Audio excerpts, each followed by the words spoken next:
जय श्री राधे, जय श्री कृष्ण।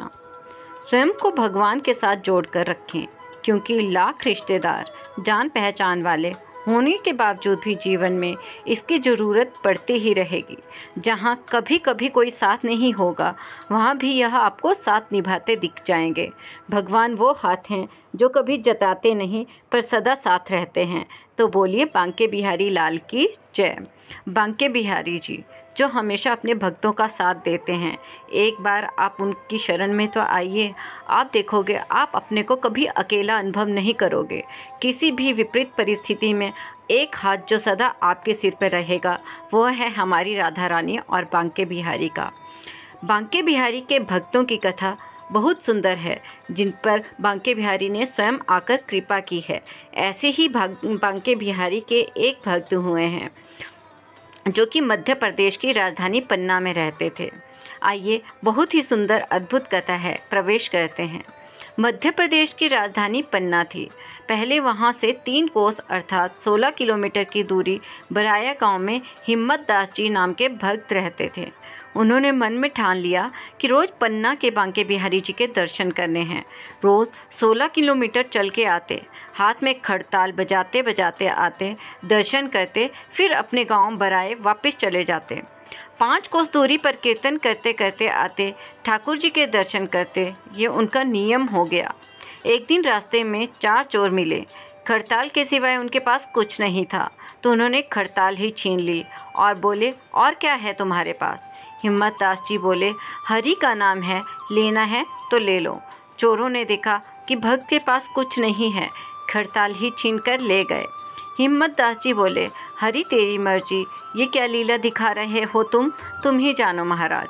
इतने में देखा कि चारों चोर अंधे हो गए और पीछे से आवाज़ देने लगे, महाराज रुको, हमें माफ़ कर दो। हिम्मत दास जी पीछे गए और पूछा, क्या हो गया? चोर बोले, हम देख नहीं पा रहे हैं, आंखें फटी हैं, लेकिन दिखता कुछ नहीं हमें, माफ़ कर दो महाराज। हिम्मत दास जी ने प्रार्थना की ठाकुर जी से, चोरन से दिलवाओ खड़ताल, चोरन से ना मुख मोड़ियो ओ नंदलाल, चोरन को भी करो निहाल। ऐसे मध्य प्रदेश के हिम्मत दास जी भक्त हुए चोरों की दृष्टि से वापस आ गई। हिम्मत दास जी का अंदर का ज्ञान बढ़ा। चोरों से निपटने में हिम्मत दास जी को तो देर हो गई। पन्ना के मंदिर पहुँचे तो संध्या की आरती हो गई थी, पट बंद हुए थे। हिम्मत दास जी भी वहीं बैठ गए। इतने दिन का नियम था, दर्शन के बिना कैसे खाऊंगा, कैसे जाऊंगा। वो प्रेमी भक्त बंद कपाट देखकर ऐसे ही भाव से निहारने लगा और ऐसे गाने लगा कि झटके से बंद कपाट खुल गए, भगवान की मूर्ति से प्रत्यक्ष प्रकट हो गए। दर्शन से गदगद होने पर बांके बिहारी जी अंतर्ध्यान हो गए। मंदिर के महंत प्रतिदिन की तरह प्रभात को आए तो उन्हें सभी बात पता चली।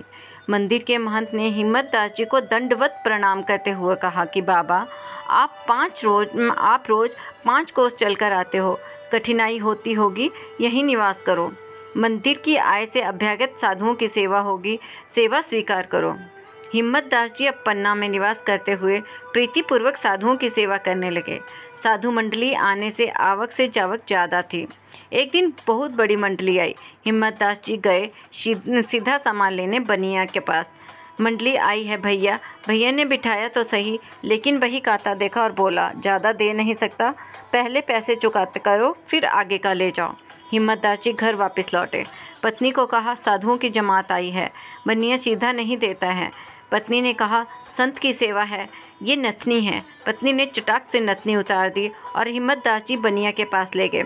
पत्नी की नथनी देकर बोले, ये तो गिरवी रख ले, आज के लिए सीधा दे दे। बनिया से सीधा लेकर आए। पत्नी ने साधु मंडली को भोजन कराया।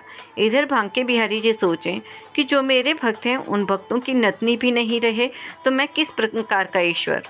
ठाकुर जी भक्त हिम्मत दास का रूप लेकर बनिया के पास पहुँचे और बोले, आपके कितने पैसे हैं, वापस ले लो और नथनी लाओ। भगवान बनिया से भक्त के पत्नी की नथनी वापस ले आए और हिम्मत दास जी की पत्नी को नथनी दे दी। पत्नी बोली, ये कैसे लाए? बोले, जैसे भी लाया पहन लो।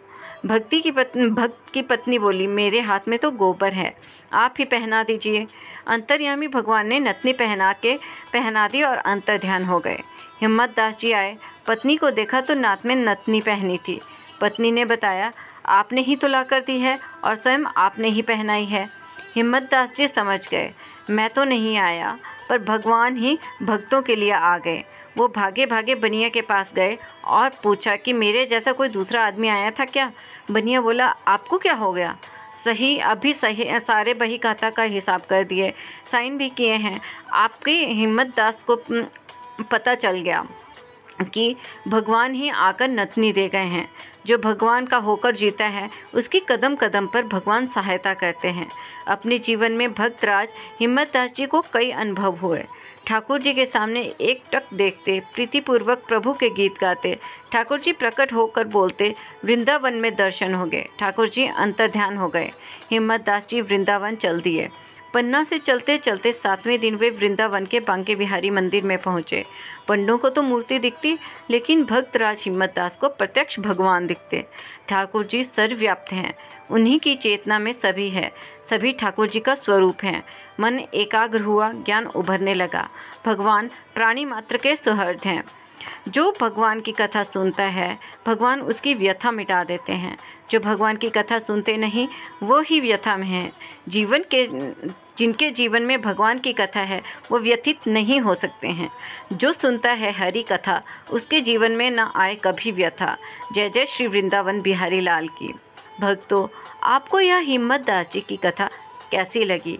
यदि आपको भी ऐसा कोई प्रत्यक्ष अनुभव हुआ है तो यह आप पर भगवान की साक्षात कृपा है। इसी श्रद्धा और विश्वास के साथ, अगर नहीं हुई है तो अवश्य होगी। इसी विश्वास के साथ नाम जपते रहिए, राधे राधे, और कमेंट में भी राधे राधे लिखें। वीडियो को लाइक करें, शेयर करें और हमारे चैनल को सब्सक्राइब करें। जय श्री राधे, जय श्री कृष्ण।